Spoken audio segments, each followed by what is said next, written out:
Hello everyone and welcome. Today I'm going to do something just a little bit weird. I know, what else is new? I am about to paint this 3-inch stone, and y'all, I'm not going to put any base paint on it. I'm not even going to put any Mod Podge on it. I am just going to paint it.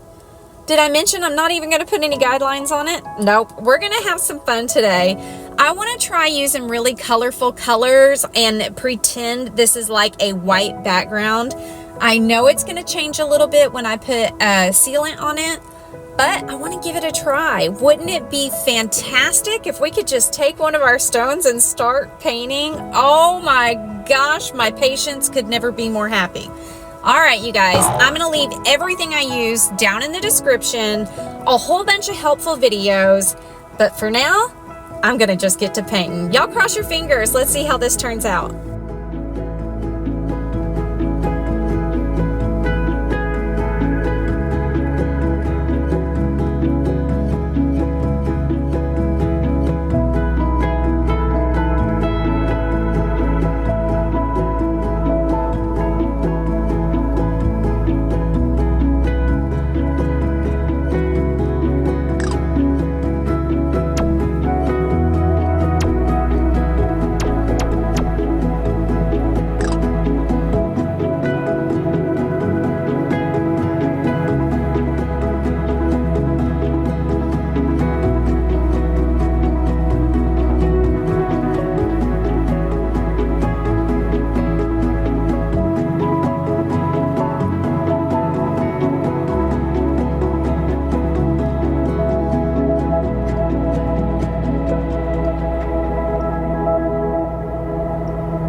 Oh my gosh, you guys, my patience is in love with this rock. How super quick and easy was this?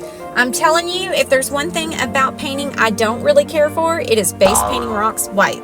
It's probably why you don't see too much of it from me. Y'all, this was so much fun. It reminds me so much of that My Happy Place rock that I made. I'll link it at the end. I want y'all to watch that video. For now, I want you guys to head down to the description. Check out all the links I left you. Click every single one of them. It's really going to help me out, and I think it's really going to help you out too. I hope you guys have a fantastic Sunday and a fantastic week. Cross your fingers for me. Right now, I am on my last day of the craft fair, and I can't wait to get home and report to you guys how I did. All right, until next time, rock on.